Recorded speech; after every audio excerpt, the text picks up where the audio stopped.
versus Leonard Craft. These trainers have selected their Pokemon. Our first indication of how the mind games are going to play out here. Ninetales and Tapu Koko out on the field for Leonard. Wolfe sending out his own Tapu Koko and Ninetales. All right, so we see Tapu Koko and Arcanine there. The Intimidate won't really matter too much. We do see the Electric Surge from Leonard's Tapu Koko goes first, so maybe that's a big deal. Maybe they're just a speed tie. But it'll be interesting to see if Leonard's Tapu Koko does end up being faster, because that's an important set of knowledge for Wolfe as he goes through this matchup. But Arcanine here threatens Ninetales, but it doesn't want to take a lot of damage from Tapu Koko. Tapu Koko could potentially be an Electric Z move. That would deal massive damage with Arcanine, so you do still have to be a little bit careful with the Arcanine. Ninetales, though, can go for the Aurora Veil, or if it has Protect, it could go for that. But sometimes Ninetales do decide to drop Protect in favor of maybe like an Icy Wind or some other more supportive move. Yeah, Ninetales is one of those Pokemon that, while it can do damage with something like Blizzard, for example, like I think we saw last round, it's also very good defensively, and sometimes you just want it to set up that Aurora Veil and then leave the field. Ninetales did just leave the field, as a matter of fact. Leonard sending out his Garchomp instead. Wolfe switching things up as well. Arcanine leaving the field in favor of the Snorlax Volt Switch from Wolfe's Tapu Koko into the Garchomp, and Leonard using his own Volt Switch to switch out his Tapu Koko gets the opportunity here to send in something that might be able to help him take down that Snorlax. Yeah, so that first turn was a great example of how Wolfe prefers to play a little safer. He switched out his Arcanine despite being against the Ninetales because he knew there was a very real chance of it either switching out or protecting. And he knew maybe Arcanine would have been targeted by an attack. It didn't end up being targeted, but Wolfe still made the correct read there, playing a little on the safer end. And this is going to be really big. What is this Garchomp set? How is it trained? Does it have a Z move? Is it Scarf and going to be faster than the Tapu Koko? It could have so many different sets. It could have Assault Vest and be able to take a Dazzling Gleam. So it'll be really interesting to see how both players decided to train their Garchomp and what kind of sets they went for. But right now, Tapu Koko, again, it can go for another Volt Switch, this time targeting Ninetales, seeing as Ninetales. Sometimes they don't carry Protect, but that could be a little risky. Maybe Wolfe decides to just switch it out without going for a Volt Switch.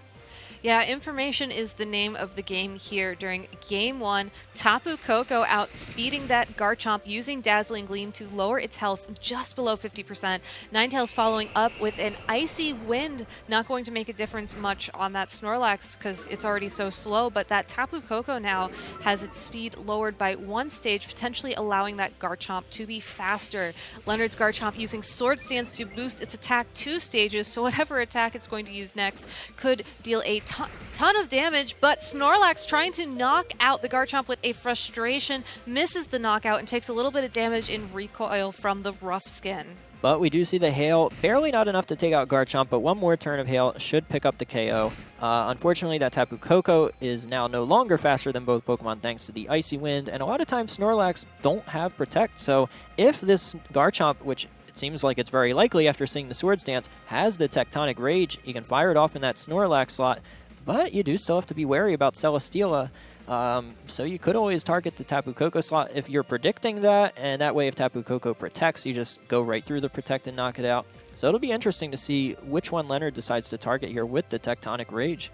Yeah, or maybe he will just try and save it for later because he's too afraid of getting that Celesteela switch in. There's so many variables that are still out on the field. This Ninetales, I mean, Icy Wind worked really well for it last turn, but now that it's done its job in terms of speed, maybe it'll set up like an Aurora Veil this turn. Tapu Koko not wanting to keep that speed drop around Arcanine coming out on the field in its place, intimidating that Garchomp as well, so whatever attack it uses this turn won't be as powerful. Wolfe switching out the Snorlax and sending in the Celesteela, so definitely an indication that he's potentially worried about that Tectonic Rage, about maybe an Earthquake.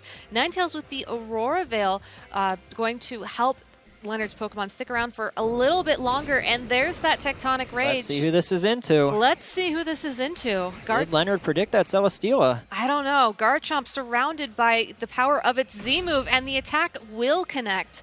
So Leonard did not attack the Celesteela, instead attacking that Arcanine, sending it plummeting into the core of the planet. Will Arcanine be able to survive this attack? Most likely, definitely not. Great turn for Leonard there, setting up the Aurora Veil. That was, a pretty free turn to set it up because Garchomp is going to KO something. It's going to go for that Tectonic Rage with Hail about to knock it out, and with the increased stages of attack from the Swords Dance. And Ninetales, being faster now than Tapu Koko, can go for the Aurora Veil no matter what. So that was a guaranteed play from Leonard. The question ended up being, who does he decide to target with that Tectonic Rage? Knowing that Wolfe had Celesteela on his team, it's a very likely option for this matchup, so he had to think it was probably going to come in. Wolfe, he knows that Snorlax probably doesn't have Protect, but Leonard also figures that most Snorlaxes don't have Protect. That's probably the slot where Celesteela comes in. So he decided to target Tapu Koko. That's going to guarantee a KO if it switches out to Arcanine like it did. There's the KO if it stays in and protects. There's the KO if it stays in and doesn't protect thanks to Icy Wind. It's going to outspeed you and KO. So great play there by Leonard. Yeah, how do you follow up such a great play? I mean, we have two Tapu Koko staring down each other on the opposite side of the field. Maybe start from that? Yeah, now Leonard knows it's at least a speed tie, so his own Tapu Koko can KO Wolfe's Tapu Koko. Ninetales just got up in Aurora Veil, so neither, Ninetales will have to watch out for Heavy Slam, but at this point, Ninetales has done its job. But Tapu Koko, normally Heavy Slam does about half its HP, a little more, but now Leonard doesn't really have to worry about it. He can just go for the KO onto Wolfe's Tapu Koko here. Celesteela switching out, Snorlax taking the field in its place as Wolfe's Tapu Koko uses Protect for this turn. Tapu Koko on Leonard's side of the field uses Thunderbolt to target down that Snorlax, bringing it down to the point where it's time to have a little snack. Use one of those pinch berries to restore its health, that Figgy Berry, and a Icy Wind from Ninetales connects with the Snorlax, lowers its speed again by 1 stage. Because it's switched out, it's only at -1 speed, but again, it's so slow. It's not going to outspeed Tapu Koko or Ninetales or really anything that we've seen so far in this game. Yeah, seeing Icy Wind there makes me wonder if Leonard even has Blizzard on the Ninetales, because that would be a turn to go for Blizzard rather than Icy Wind, but he elected for the Blizzard. Now, Icy Wind would have been able to take out Tapu Koko that turn, so, it's essentially the same as Blizzard, but seeing that makes me question, maybe he doesn't have Blizzard, and that's something Wolfe is probably also starting to think heading into Game 2 and potentially 3. Yeah, you have to wonder, though, if you don't have Blizzard, what do you bring? We're not going to find it out anytime soon. Arcanine hops on the field in Ninetales' place, going to intimidate that Snorlax, lowering its attack by 1 stage. And it's time for Wolfe to reveal his Z move. That looks like it's the Electrium Z. Tapu Koko going for a nice, powerful... I am blanking on this name right now, but that's okay, because it's a Gigavolt Havoc. That Tapu Koko is going to target down onto the Arcanine. Now this is through Aurora Veil, so it shouldn't KO, which it doesn't. So Arcanine will be able to hang in there, and Tapu Koko... Yeah, Thunderbolt from Leonard's Tapu Koko so close. Misses the knockout on that Snorlax. It will paralyze it.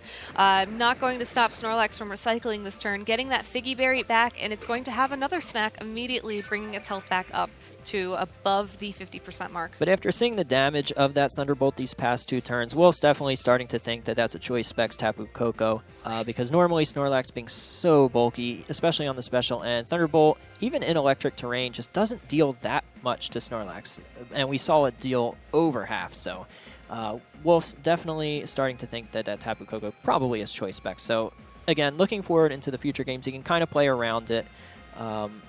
But right here, that Paralyze doesn't really help Snorlax too much, but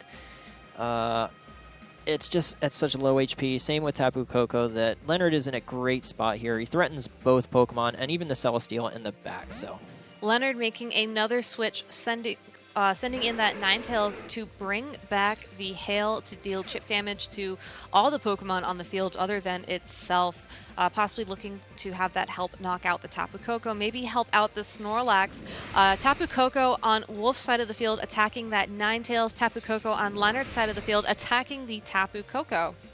So if Snorlax moves here, it's free to attack. We might see what kind of boost move it has, but instead Snorlax, not still hungry after eating those 2 berries, recycles, finds that Figgy Berry again, and tucks it away in its pocket for later. Yeah, so there's 2 reasons to bring in Ninetales there for Leonard. One would be, depending on its moveset, it might have a way to really punish Snorlax with the likes of Encore, which sometimes is a tech move that you'll see Ninetales go for. That way you predict this recycle, and now you can lock Snorlax into that. Another way is to just conserve Arcanine. Just be extra careful, because Arcanine is great against this Celesteela. You can reuse Intimidate again against the Snorlax. But we'll see if this Ninetales does end up having any tricks up its sleeve. Yeah, Icy Wind will sort of help with the Celesteela situation. It will do super effective damage. The Tapu Koko still threatens the Celesteela. Whatever Leonard's planning right now most likely is going to target that Snorlax, given how all of his other Pokemon... Celesteela, very bulky, not a Pokemon you want to stare down, but 3-on-1 in that situation? Yeah, but with Aurora Veil up, having Tapu Koko there locked into Thunderbolt with the Choice Specs will deal massive damage, and Arcanine in the back. I'm not too worried about Celesteela if I'm Leonard. No, definitely. You want to target down that Snorlax. Arcanine coming out on the field to threaten the Celesteela, threaten that Snorlax, intimidate the Snorlax, so its attack drops another stage. So Snorlax might struggle to deal damage this turn, especially given the fact that Ninetales uses Encore to lock Snorlax into Recycle.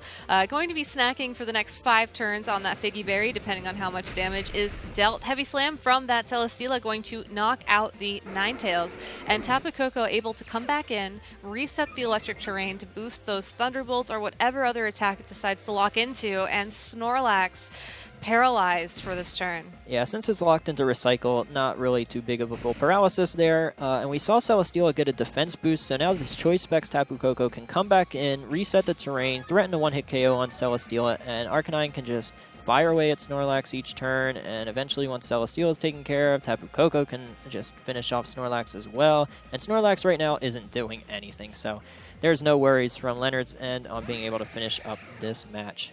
Yeah, Encore is such a great move for that. Being able to know what attack your opponent's going to be stuck using for the next 4 turns, especially in a situation like this, really just spells out the rest of your battle for you, letter by letter even. Yeah, really paying dividends this match. We'll see how Wolfe combats that in Game 2 and potentially 3, now that he knows that there is the threat of Encore, so he does have to be wary about protecting with Pokemon that are slower than Ninetales and using setup or status moves. There's that Protect out from the Celesteela. Arcanine with an extreme speed to target that Snorlax. Tapu Koko Thunderbolts into the Celesteela, and Snorlax, there is its, I think, 2nd turn of Encore, so another Recycle finds that Figgy Berry, and again, just tucks it away for later. Yeah, Arcanine doesn't want to deal a whole bunch of recoil to itself. That's why it's opting for extreme speed there rather than Flare Blitz. It's going to get the bury here thanks to the hail chip damage. So no reason for Leonard there to go for the Flare Blitz on Snorlax. Again, Snorlax is just sitting there recycling, not doing anything. No reason to have your Arcanine potentially faint to recoil. Yeah, that was a very smart play by Leonard. The combination of not having to deal with recoil and then allowing hail to give Arcanine the berry to heal itself up. Yeah, clearly planned from the start by Leonard. Definitely. Bringing Ninetales in. That turn, he knew that Arcanine was at pretty low HP, needs the hail to kind of chip damage, activate the bury, and then of course the threat of Encore. So a 2nd Protect from that Celesteela. Tapu Koko again targeting it with a Thunderbolt. Arcanine with the Flare Blitz.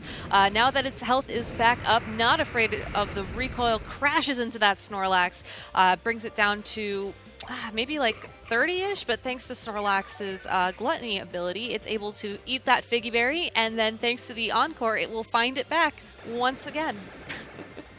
Yep, Wolfe is going to need another Protect from the Celesteela. The odds of that are not that good, I believe. No, Protect has actually changed so that it's less and less likely each turn to activate, rather than just 50% every turn. Now it decreases in probability each turn, so...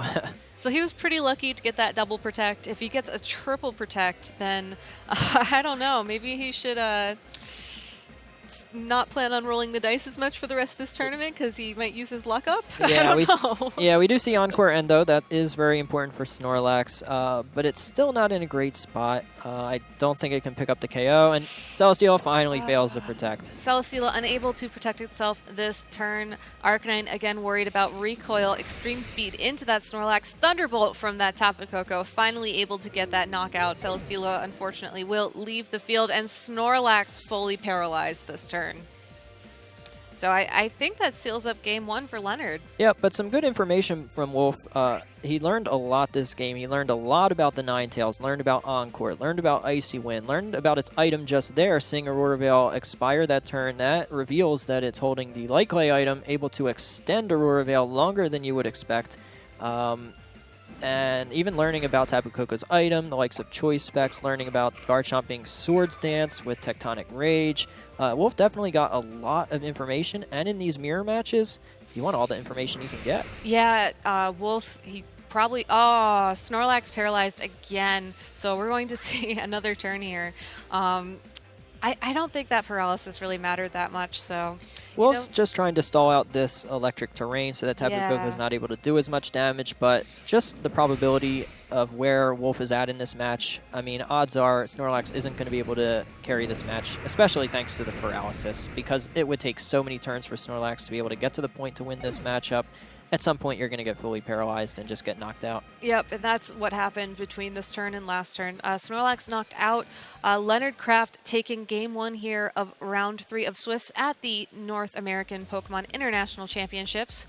Going into game 2, information will be the name of the game. It's time for Leonard and Wolfe to take what they saw in this game 1 and adjust and figure out, all right, well, I know what's going to be on the field, so now what do I do about it? Yeah, Leonard played that match almost perfectly. He played extremely well. I love that Ninetale switch in. He switched it in at the perfect time. It was under no threat of getting KO'd. Even if Snorlax went for an attack there, it wouldn't have been able to knock it out. So at worst, I mean, you're still bringing in Ninetales. It was just the perfect opportunity to bring in Ninetales because you don't want to wait until after Snorlax uses some kind of move like Recycle, like a potential Curse or Belly Drum. You want to get it in there as it does it, which Leonard did perfectly, because once it goes for a Belly Drum, it's just going to start attacking.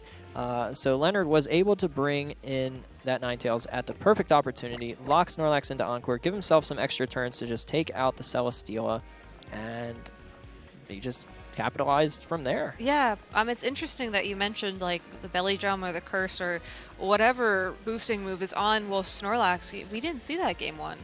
Yeah, that's true. We did not get to see what the Snorlax setup move of choice was, whether it's Curse, whether it's Belly Drum, and again, that's still going to be really, really important in this matchup, you have to imagine.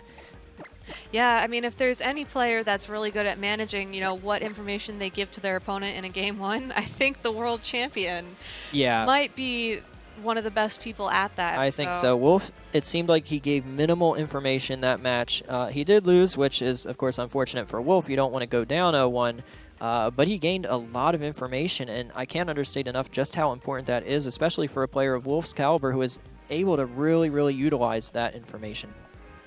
Yeah, so Leonard taking up until the last second there to pick his Pokemon. So none of these trainers are taking this battle lightly, using every single moment they have to think through their strategy, hopefully perfect their approach and send out the right 2 Pokemon to start off this match. So best of luck to Wolfe, best of luck to Leonard. Let's get this game 2 started. Wolfe sending out Tapu Koko and Arcanine on his side of the field. So just the same lead as game 1. Ninetales and Snorlax out on Leonard's side of the field, changing it up just a little bit. Yeah, previously we saw Arcanine switch out on turn 1 because Wolfe was a little bit worried of the Tapu Koko, which it ended up being Spec, so it was actually threatening a lot of damage to Arcanine. So Wolfe did make the right call there, switching Arcanine out. But here, Arcanine isn't really threatened by anything. It doesn't care about Ninetales. In fact, it can just one-hit KO it. Knowing that Ninetales isn't Focus Sash, Flare Blitz will knock it out. And then Snorlax, it can set up, so you do have to worry about that. But Wolfe right now doesn't actually know how the Snorlax is going to set up. Is it going to Curse? Is it going to Belly Drum? Well, he's not going to find out for at least a couple more turns. Snorlax switching out, Garchomp taking the field in its place. Let's see if Wolfe wasted his Z move here. I don't know. There's going to be the dance, so we'll see what this Tapu Koko decided to target. Did it Gigavolt Havoc into the Garchomp, which as a ground-type Pokemon will not take damage, but there it is. We see Tapu Koko going for that huge electrified bolt smashing into the Ninetales. We know Ninetales is holding that light clay item, so it will be a one-hit knockout. Will not be able to set up Aurora Veil for the duration of this battle, and Arcanine revealing a very interesting tech using Toxic on the Garchomp. That's big because if Snorlax stayed in, it would have gotten Toxic. Snorlax never wants to get Toxic, and Tapu Koko outspeeds Ninetales. Wolfe was able to pick up the KO there, knowing that Ninetales probably doesn't have Protect, and it doesn't have Focus Sash. You can knock it out before it ever sets up that 8-turn-long Aurora Veil. Yeah, and I think that's how Wolfe wanted to deal with that. You don't want to give Ninetales even the opportunity to think about using that Aurora Veil, and by going for his Z move, you know, while Ninetales isn't the most bulky Pokemon, it might seem like kind of a weird play. You can guarantee that knockout, and sometimes that peace of mind is really just what you want. Yeah, Ninetales has deceivingly high special defense, so you do need that Z move in order to pick up the KO, especially since this Ninetales appears to be trained a little bit bulkier since it's going for a more supportive set with Light Clay, not an offensive set with Blizzard. It might not even have Blizzard, so that's going to be a bulkier Ninetales. I think that Tapu Koko had to go for the Z move there. Speaking of Tapu Koko, Leonard sends his own Tapu Koko out on the field. We know it has that Choice Specs item, and we know it threatens a ton of damage here right now. Yeah, we know Garchomp threatens both as well with the Tectonic Rage, so Wolfe's still in a tough position despite picking up that KO, but again, it comes down to mind games. We saw last battle how important that is when the Celesteela came in the wrong slot. Well, it looks like we get a switch from Leonard. That Tapu Koko switching out, Snorlax taking the field in its spot. So Leonard happy with just the threat that the Garchomp brings on the field, not ready to risk that Tapu Koko getting knocked out quite yet. Wolfe's Tapu Koko protects, Arcanine protects. If Garchomp went for something like an Earthquake here, maybe a Tectonic Rage, which it indeed is, as Leonard gets ready to dance and summon Garchomp's, you know, incredibly powerful attack. It's going to connect with one of these Pokemon through Protect, which means it won't deal as much damage, but it could get a nice little chunk, I guess? Yeah, it'll get a nice chunk, but definitely an interesting play there, seeing Tapu Koko switch out for Snorlax. So, yeah, clearly Leonard is looking to just get Snorlax in for free, I think, and maybe set up, because he had to figure Tapu Koko or Arcanine were potentially both going to protect, or maybe one would switch out to Celesteela, so it does become a free switch in for Snorlax, and if one of them does decide to attack, it is threatened by that Tectonic Rage. That would have one-hit KO'd, so maybe that's what Leonard was going for, wanted to get Snorlax in for free, which he did accomplish, but definitely an interesting play. I didn't see it coming. Yeah, I didn't see that play coming either, and I think the really interesting thing is that he switched it out instead of going for the Volt Switch, which I think we saw from him in Game 1? Yeah, we did. Yep. That was also interesting.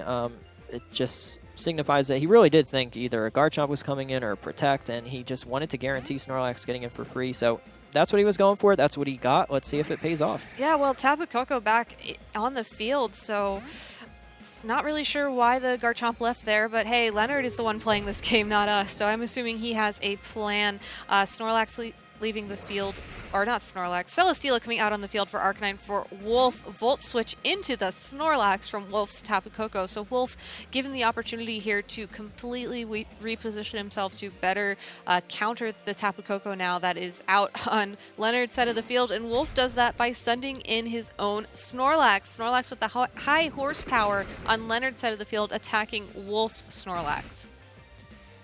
Yeah, so Leonard not deciding to set up with his Snorlax, instead wanting to threaten the Tapu Koko with the high horsepower, but he did know that Wolfe has Volt Switch. I think he saw it last game, so he had to know that was potentially coming. He also had to know Celesteela was also potentially coming, hence he switched in Tapu Koko, so I actually do really like that switch. It keeps him in the driver's seat there. He's threatening Celesteela now, but you don't want to let Snorlax set up for free, so maybe Tapu Koko even decides to attack Snorlax, knowing that it's probably not going to be able to protect, and with Choice Specs and Electric Terrain, you're going to deal massive damage to it. Yeah, so that Tapu Koko just ready to start dealing damage, provided that Leonard doesn't switch it out quite yet. Celesteela definitely afraid of that Choice Specs. Thunderbolt switches out, Tapu Koko taking the field in its place just in time to not be the target of that Choice Specs Thunderbolt, instead targeting down the Snorlax, which will eat that berry in a pinch to restore its health. Snorlax on Leonard's side of the field, or Wolf's side of the field, there's too many Snorlax and Tapu Koko. Frustration into the Tapu Koko, and we finally see a Snorlax use the opportunity to set up. Leonard's Snorlax uses Belly Drum to cut its health, maximize its attack, and then eat that Ayapapa berry to get most of that health back.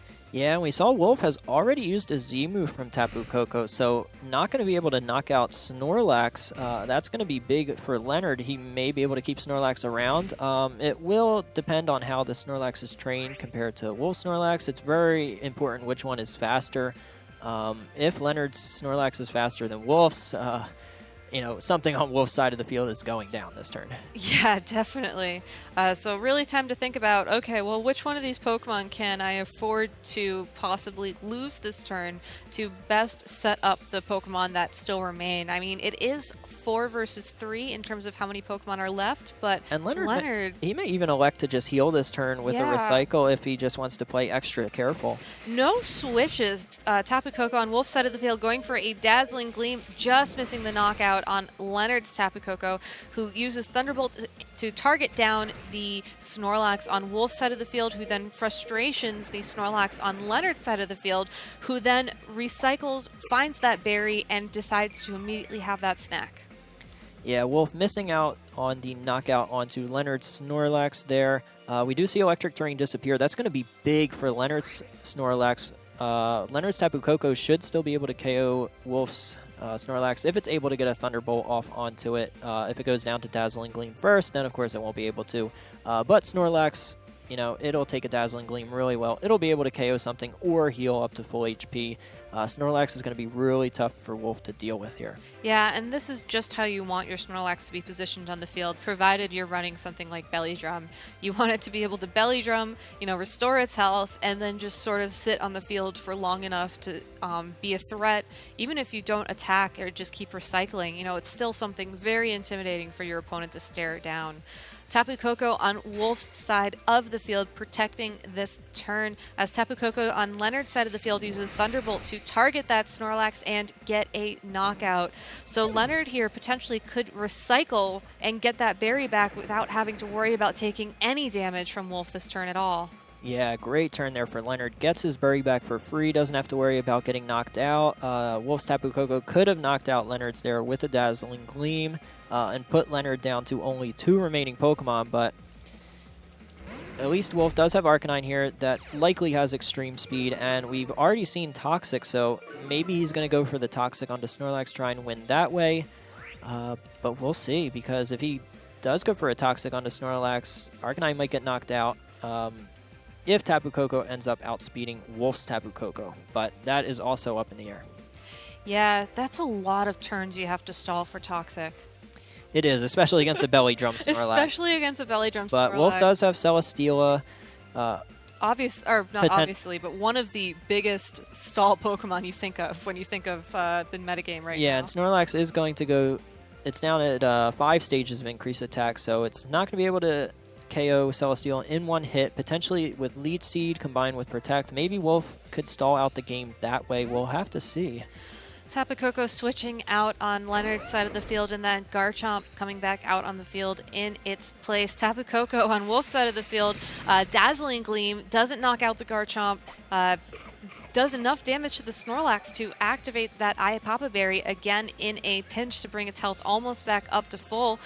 Oh, Arcanine going for the Toxic onto the Snorlax, but it misses. Snorlax able to knock out the Tapu Koko. When you're hoping to try and stall out a Snorlax, every turn counts, and missing that Toxic there was just really unfortunate for Wolfe. Yeah, it is. Wolfe was trying to get himself into a position to have Celesteela around, get the Leech Seed up off on Snorlax, have Snorlax get Toxic, and then have Arcanine also still around and able to extreme speed Leonard's Tapu Koko, which, as we know, will one-hit KO Wolf's Celesteela and just ruin that entire plan. But especially now with Toxic missing, it's going to be really difficult for Wolfe to pull this out, because both of these Pokemon can KO Wolfe's Arcanine.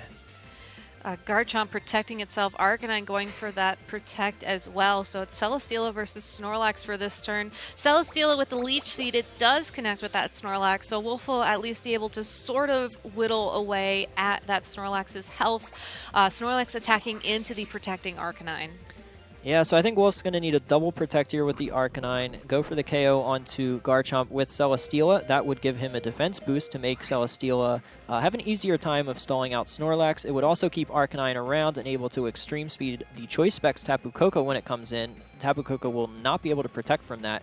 And then just hope Celesteela can stall it out. But let's see if Arcanine gets it. Garchomp doesn't get the second protect. Arcanine doesn't get the second protect. Celesteela with that heavy slam, targeting the Garchomp for the knockout, taking a little bit of damage thanks to the rough skin ability of that Garchomp. And Snorlax now free to attack whatever Pokemon it pleases. Could knock out the Arcanine, could deal a little bit of damage to that Celesteela. Instead, Leonard going for the knockout on that Arcanine.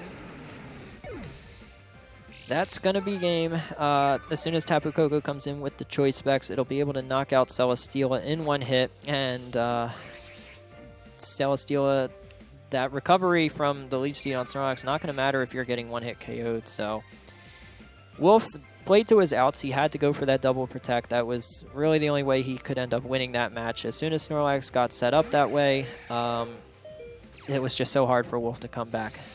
Yeah, but sometimes that's Pokemon. When it comes down to these, mirror matches, it's all about the mind games and Leonard just keeping his calm and making the plays where he needed to make the plays. Yeah, he ended up losing his Ninetales turn 1 and got nothing in return for it, you would think on the surface, but burning Wolfe's Z-move there to get rid of Ninetales really helped Leonard's Snorlax stick around easier, because that was one of Wolfe's big ways of dealing with Snorlax. He didn't have the damage. We saw Snorlax barely hang on a couple times, and we saw that Tapu Koko just not able to do enough damage to Snorlax. But if Wolfe had the Z-move still, he could have knocked out Snorlax. So on the surface, it looked like it was a free KO on Ninetales, but it ended up actually, really costing Wolfe. Yeah, Thunderbolt from that Tapu Koko will knock out the Celesteela. Both